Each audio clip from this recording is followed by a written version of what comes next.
Ese Eric Semuhungu yaba yafunzwe azira gufata abana batujuje imyaka ku ngufu, dore ko kino cyaha ari kimwe mu byaha n'ubundi yazize muri Leta Zunze Ubumwe za Amerika, bagahita bamwirukana ndetse akisanga hano i Kigali igitaraganya. Twihuse cyane rero, dore ko icyo cyaha n'ubundi tugishyizeho umucyo, ntago kuri ubu ngubu ntabwo aricyo ari kuzira ibindi. Ese ni ibihe? Turaje tubigarukeho. Baje kuguha ikaze. Iyi ni Kigali Heart Celebs Entertainment, ni amakuru y'abasitari. Ku muntu ushaka kumenya amakuru yose abagezweho y'abasitari, kanda subscribe ubundi tujye tubana umunsi ku wundi. So nk'uko uwitwa DC Clement yabanje kubitangaza ku nkuta ze za Instagram, avuga ko uwitwa Eric Semuhungu yaba yafunzwe ndetse azira gufata abana ku ngufu, nubwo atari ari kubihamya neza. Gusa icyo cyaha ntago aricyo ari kuzira nk'uko amakuru ari kugenda abinyomoza, ndetse ku makuru twahawe n'Inyarwanda by'umwihariko, ndetse akaba nizewe.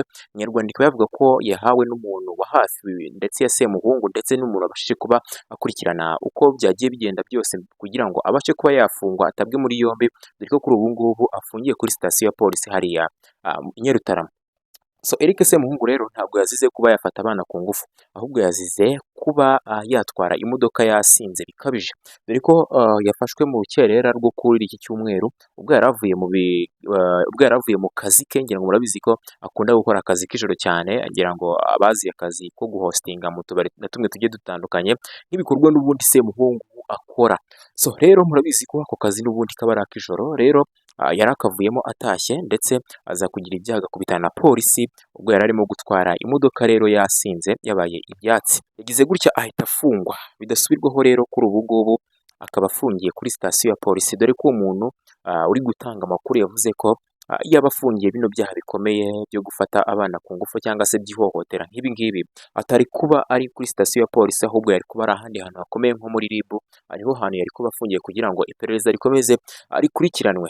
Uti bigenda bite rero iyo wafashwe ndetse wanyweye cyane utwaye n'imodoka? Uribaza ngo bigenda bite? Niba bitekerezaga ntubikore, kuko bihanishwa igifungo cyo gufungwa iminsi igeze kuri 5, ndetse ukaba wacibwa n'ihazabu igeze ku bihumbi 150. Uti bigenda bite rero iyo wagonze umukindo? Iyo wagonze umukindo ucibwa ihazabu igera kuri 1,000,000, ariko ugahanishwa igifungo cy'iminsi 5.